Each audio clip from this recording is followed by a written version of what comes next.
My name is Catherine. I'm currently 34 years old, and I've been living with my mother at our family home since my father passed away 3 years ago. I chose to stay at home because I felt it was too risky to leave my mother alone. So, I've been living at home for these 3 years. During this time, the worst kind of people paid a visit to me and my mother. These awful individuals were none other than my real brother, Bob, and his wife, Jane. I've known my brother since he was born, and Jane, his wife, was a classmate of his since middle school. They've been dating since then, and Bob would bring Jane home every vacation, so I got to know her too. To put it bluntly, I can't forget these two. To be honest, they used to bully me just for fun. Both my parents were busy with their jobs, so it was pretty common for them to be absent on weekends. However, when they weren't home, that's when the worst time would start.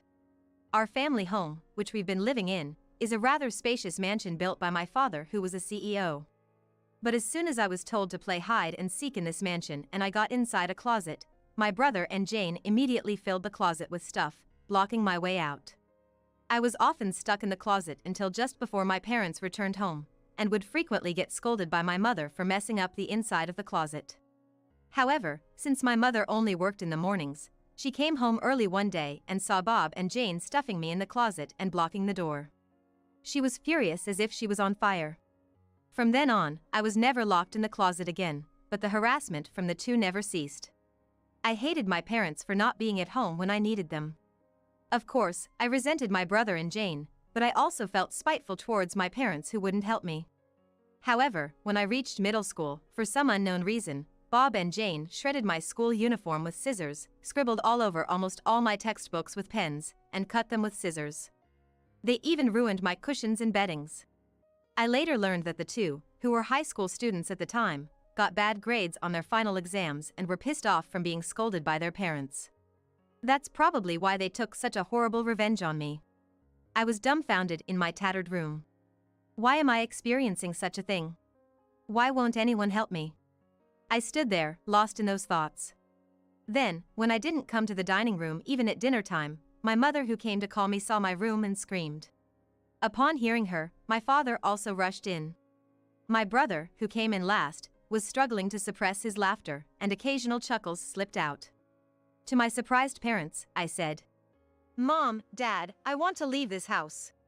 As soon as I said that, tears started to overflow. No one is helping me. Bob and Jane are always mean to me together. My toys, my study tools, and my clothes are all ruined. I don't want to live in such a house. I hate both of you, Dad and Mom. You guys won't help me. Perhaps it was the first time I cried so much in front of my family. Until then, I had been silently enduring and crying quietly even when things were tough. But then, I cried out loud like a child. Seeing me like this, my mother hugged me and said, "I'm sorry for everything until now." Even my brother, after seeing such a scene, seemed to realize the gravity of the situation and tried to run away, but my father grabbed him by the collar. "Do you realize what you've done? This is a crime." Although my father didn't yell, his low voice was scary even to me who wasn't being scolded. Crime, that's an exaggeration. We just played a bit too much. Destruction of property is a crime. You understand that you need to compensate for it, right? But Catherine is family. And I'm a minor. Minors can't be criminals, right? My father sighed deeply at my brother's frivolous words. Indeed, a minor like you doesn't have the ability to pay. However, it's the parents who clean up the mess. If you can't compensate, we will have to. We also bear responsibility for raising you this way. I think it's time you go live with your uncle. Huh? This uncle was actually my father's younger brother. He was a stern figure who absolutely despised dishonesty and was feared by all the neighborhood kids, kind of like a boogeyman. He was nice to well-behaved children like me and the other kids, but he had no tolerance for pranksters like my brother, Bob, and Jane. Bob never got along well with this uncle. No way! I don't want to live with Uncle. I promise I won't do this kind of thing anymore. I've heard that too many times. When you and Jane locked Catherine in the closet. When you two chased Catherine around. When you threw bugs at Catherine, knowing she's afraid of them. Each time we learned of your actions, we scolded you and you always promised to never do it again. But you did it anyway. We can't keep someone who hurts our family at home, even if they are family. Never set foot in this house again." With that said, my father took Bob by the scruff of his neck and dragged him away. Later, I found out that my father and mother had been angry at Bob's behavior. However, even after being scolded, Bob didn't seem to understand why he was being punished. He just continued his annoying antics against me. He must be beyond help. That's what I decided to think. There are idiots in the world who don't understand the most basic rules of society. I learned this from watching Bob and Jane. Originally, Bob planned to go to some university on our father's dime after finishing high school. However, our father told him, "Someone like you will just end up hurting others even in university," and so Bob ended up working at our uncle's company right after graduating from high school. However, it seemed like Bob desperately wanted to escape our uncle's place as soon as possible. As soon as he finished high school, he rented an apartment with Jane, who had also just finished high school, and they wanted to live together. They started their cohabitation life with the understanding that neither our parents nor uncle would help with rent or living expenses. And then, for some reason, Bob asked me to lend him some money. At the time, I had just entered high school and was not working part-time. All the money I had saved up, which used to be stolen by Bob when he lived at home, was fully reimbursed by my father and mother, as I had written it all down in a notebook. So, I did have the money that I had diligently saved up, but I had no intention of handing it over to him. To Bob's request, I replied, "Aren't you ashamed to be asking your high school sister for money? I'm not even working, so I don't have any extra money. There's no way I'm giving you any." After that, I told both my mother and father about Bob's attempt to borrow money from me, and they were angry and promised that they would not provide any further assistance. I thought that Bob and Jane should live on their own without relying on others. Since then, I have worked hard and went to college. I studied diligently in college as well, and after graduation, I joined a company where I continued to learn new things. I was so busy with my own life that I had completely forgotten about Bob. But just as I had forgotten about him, an invitation to his wedding arrived at our house. The bride was, of course, Jane, with whom he was living.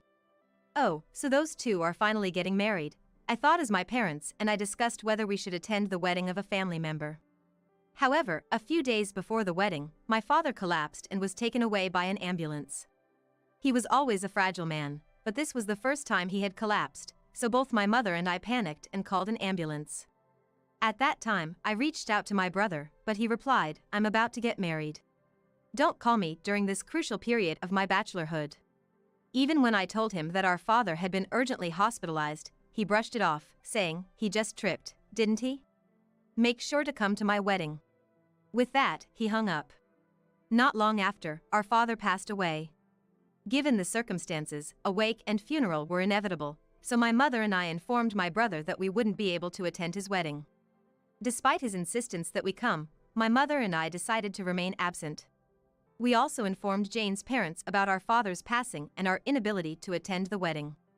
Although Jane's parents understood our predicament, my brother and Jane said, "You guys not coming to the wedding is so disrespectful. I suppose the term rudeness was coined for people like you. We put in a lot of effort for our wedding. Are you trying to ruin it?" The words that were left on my mother and I's voicemail were so absurd that it made me want to ask who the real rude person was here. While my mother and I were busy conducting the funeral smoothly, my brother and Jane went ahead with their wedding without giving a second thought to our father's death. From then on, my mother and I never mentioned it, but we felt our relationship with my brother had been completely severed. But, out of the blue, my brother showed up at our doorstep. When I opened the front door in response to his "I've got a delivery" over the intercom, there stood my brother and Jane. I was caught off guard as the monitor only showed silhouettes. As soon as I opened the door, my brother and Jane, carrying large luggage, barged in, pushing me aside. Hey, what's the rush?" I protested. It seemed that my brother had completely forgotten the words of our father who had once told him never to step into our house again. The two of them, who had brashly entered the house, put down the luggage they were carrying in the hallway and started talking nonsense at me. "You and Mom should leave this house immediately." "What? Isn't Mom diagnosed with dementia? This luxurious mansion is not suited for someone like her and a loser like you who never improves. This kind of mansion should be taken over by glamorous people like Jane and me." So, you guys should leave right away. What? I was stunned. What on earth was my brother talking about? After 3 years since our father's death, he hasn't apologized, visited the grave, or done anything at all, and now he's asking for the mansion. Furthermore, while presuming that our mother has dementia, he's planning to evict her? I was left speechless. Then, our mother emerged from a room in the back. Catherine, what's going on? As my mother peeked out and saw my brother, she said something unbelievable. Oh, who might you be? If you're a stranger, please leave, she said. Hearing this, my brother and Jane laughed mockingly at her. See? This is how she is every time we call her. Her dementia must be getting worse. I'll leave it to you to take care of Mom. You can have Mom. I'll take the mansion. After all, I'm the eldest son, so it's only right that I get the mansion. With that, my brother walked deeper into the house. Moreover, Jane, imitating Bob, turned to me and our mother and said, "Take the old lady and get out. I never want to see you again." I rushed to my mother's side and asked, "Mom, are you okay?" After that, as if we were being driven out, my mother and I left the mansion. Leaving all the old furniture behind, my mother and I took our belongings and fled the house. Fortunately, a friend of mine, who heard about our situation, offered us his house, saying he was abroad and couldn't take care of it. Originally, his cousin was taking care of the house, but since he's going to be transferred to another state next year, it seemed like perfect timing since there would be no one to look after the house. Upon arriving at the house and setting down our luggage, my mother and I finally felt at ease and took a deep breath. Then, my mother said with a laugh, "We've left that house, and I still don't like the way Bob and Jane act. Maybe we should sell the house." She said it outright. I asked my mother the question that had been on my mind. "Bob said you have dementia, Mum. What's that about?" "Oh, that. About 2 years ago, I started getting frequent requests from those two to lend them money. But they didn't even come to their father's funeral, and they never contacted me afterwards. I just couldn't comprehend how they had the nerve to ask for money. So every time, I pretended not to know them and said, 'Who? I don't know you. You're a stranger to me, right?' Oh, I see." It seems that Bob and Jane misunderstood my mother's indifference and disregard for them, treating them as strangers because she didn't want to have anything to do with them anymore. They mistook this as her genuinely forgetting who they were. That's why they thought she had dementia. In any case, I think it's wrong to evict someone you think has dementia. My mother immediately decided to arrange for the sale of the mansion. We'd been talking about selling the overly large mansion since our father passed away, and we were living there just the two of us.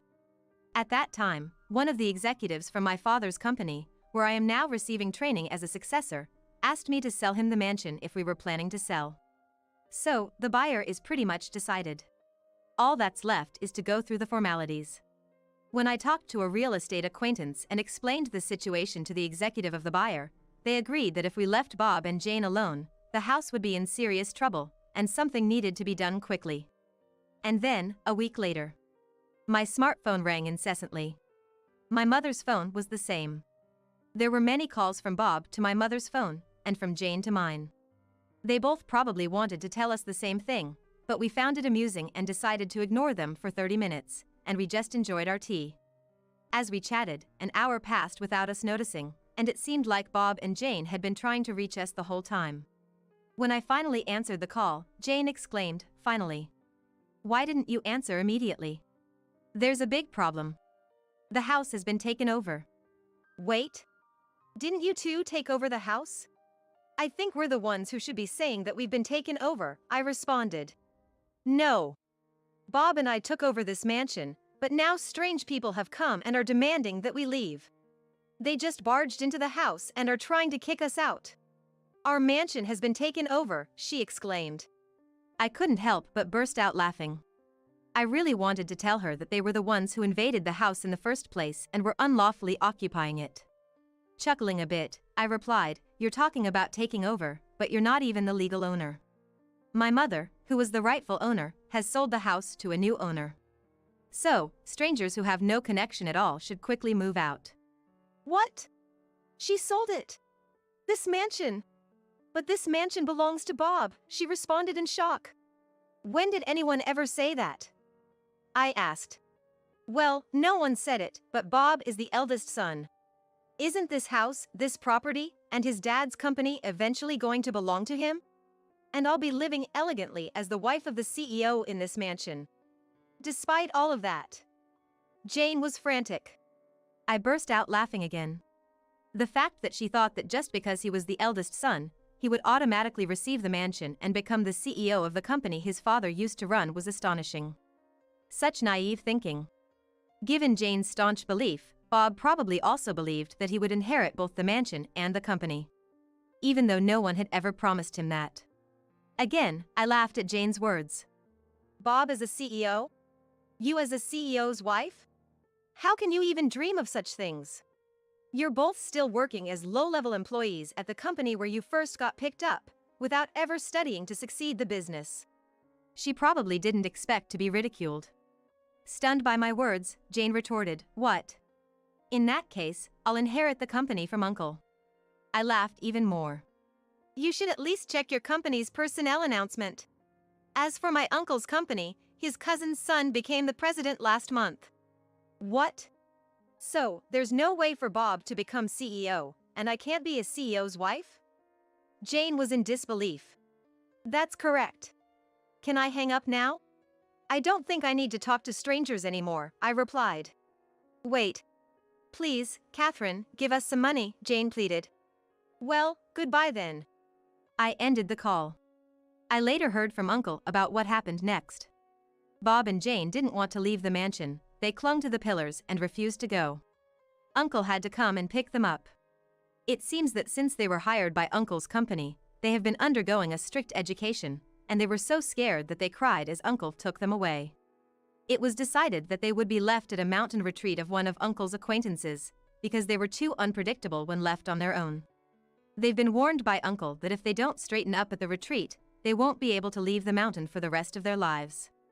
Despite this, they've tried to escape multiple times, but they've been caught each time. As for me, the person who said he would take care of the house management was my fiancé, who's currently working abroad. I'm currently living in his parents' house. He's planning to end his long-term assignment abroad this year, so we'll be planning our wedding ceremony soon. My mother and uncle, who helped us out, will be invited to the wedding. Of course, we will not invite Bob and Jane.